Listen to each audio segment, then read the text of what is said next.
Bom dia, tudo bom, queridos? Semana passada não pude estar aqui. Peguei uma gripe, eu e Ranúzia. Ainda estou com essa voz de robô, mas estamos bem, graças a Deus. Foram dias um pouco complicados e a gente está vendo o que significa o peso da idade. Porque antigamente a gente pegava uma gripe e recuperava rápido. Agora, rapaz, como demora.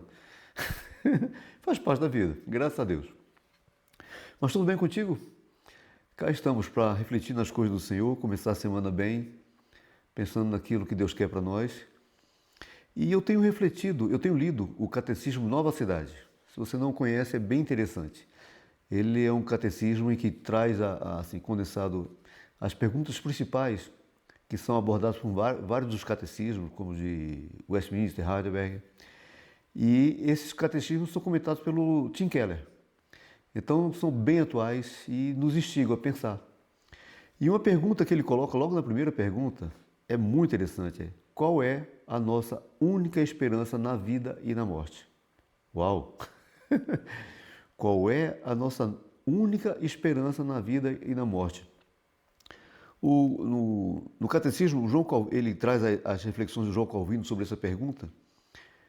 E o João Calvino ele traz duas contraposições, duas assertivas que se contrapõem. Uma primeira é: nós não somos nós mesmos. Na verdade, é uma assertiva. Ele diz: nós não somos nós mesmos, por isso nós não devemos permitir que a nossa razão, a nossa vontade influam em nossos planos.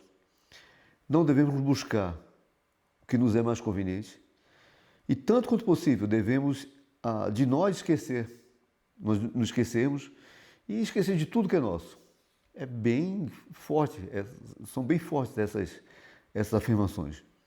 Mas ele coloca uma possibilidade. Se somos de Deus, e se você é cristão, esse é um ponto que o tempo inteiro está na mente do cristão. Nós somos de Deus. Como é que Deus guia então a nossa vida?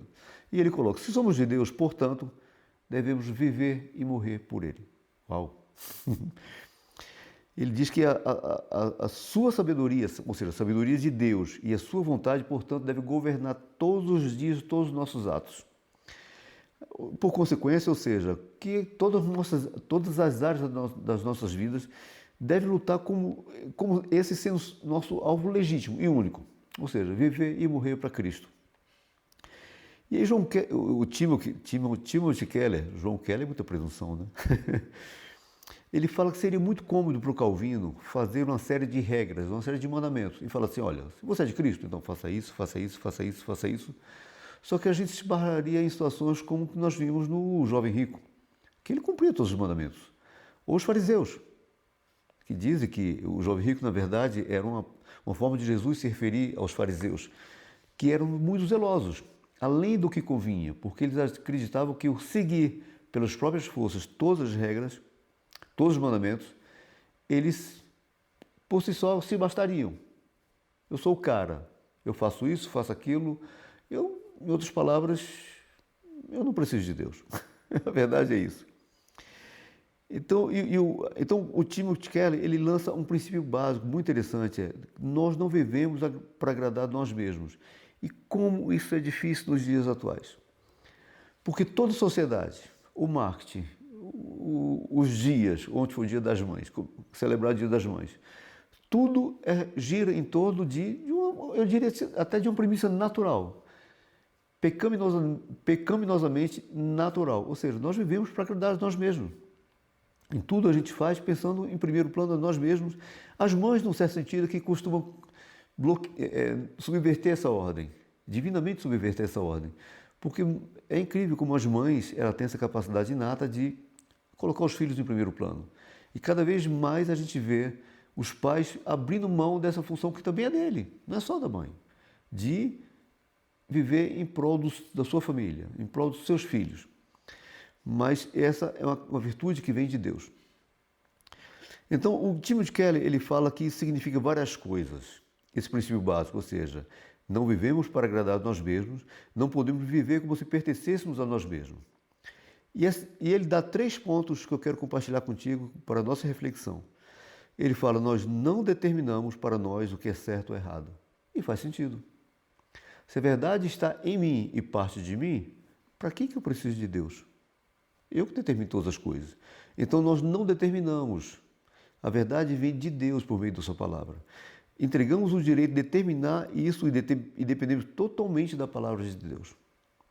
Isso é o árbitro no coração do cristão. Quando a gente fala assim que a Bíblia é nosso livro de fé e prática, em um certo sentido a gente está dizendo isso, olha, eu creio que a Bíblia determina aquilo como eu devo crer, como eu devo agir na sociedade, por mais que a cultura, as leis humanas digam, não é assim. A Bíblia diz, é assim, e é uma escolha do cristão.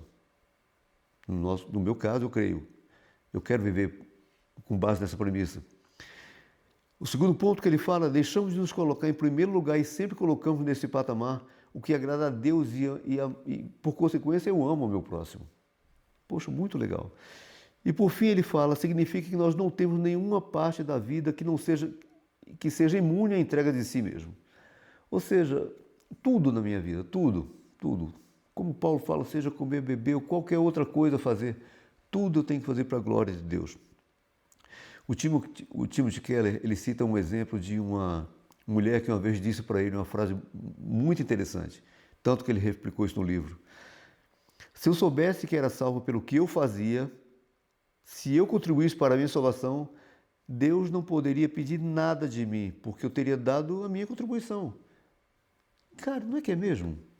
Se é a minha bondade, se é o meu fazer, se é o meu agir, se é tudo aquilo que eu faço, a minha sensação de que eu sou humilde, de que eu sou bom, se tudo isso é o que me faz com que eu alcance a salvação, cara, quando eu chegar diante de Deus, vou apresentar a lista para ele e falar assim, olha, tá aqui, ó, fiz isso, portanto, carimba aí, ó, salvo. Mas nós sabemos que não é assim, né, querido?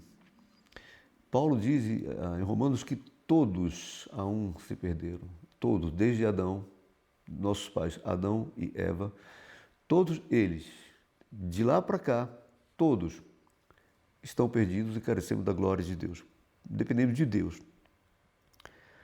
Mas ela conclui, mas se eu fui salvo pela graça, por pura graça, então não existe nada que ele não possa pedir de mim. Faz sentido. Ou seja, se ele se entregou plenamente por mim, é uma consequência natural, senão a relação fica assimétrica.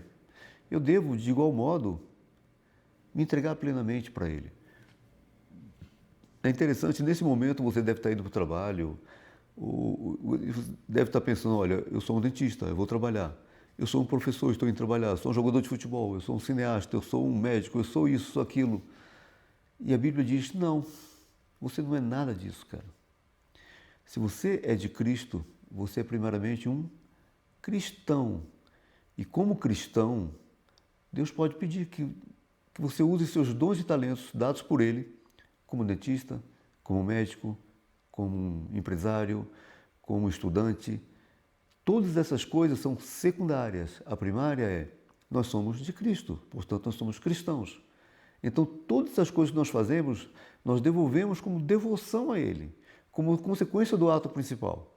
O ato principal é, Ele nos salvou, nos fez filhos de Deus. Nós fomos adotados por Ele. Não nascemos filhos de Deus, nós fomos adotados por Deus.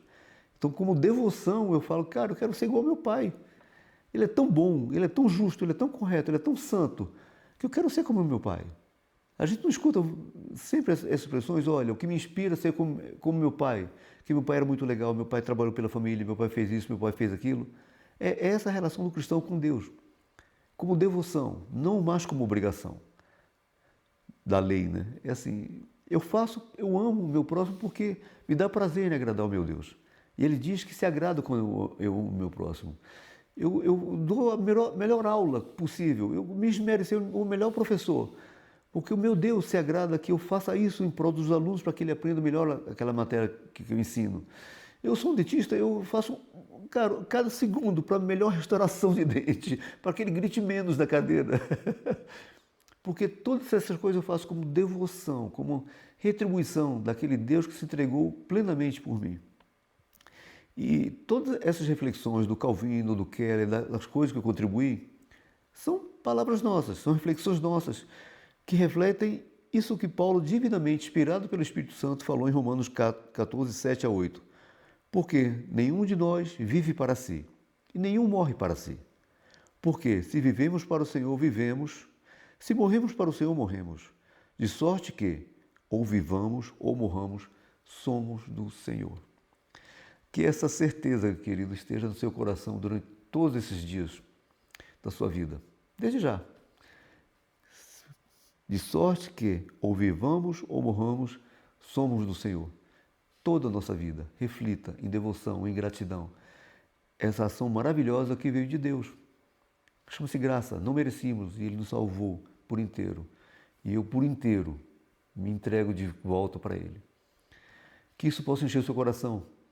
E que o seu e o meu, não estou falando para vocês, estou falando para nós. Para que tudo que nós venhamos a fazer, realmente nós sejamos gratos e devotos a esse Deus maravilhoso que nos amou.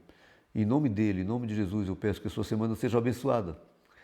Para que a gente possa, pela misericórdia dele, refletir esse maravilhoso Espírito Santo que habita em nós. E que muitos não nos vejam, mas vejam a Cristo e a Ele se entreguem. Tá bom? Até semana que vem, nossa devocional, se o Senhor assim permitir.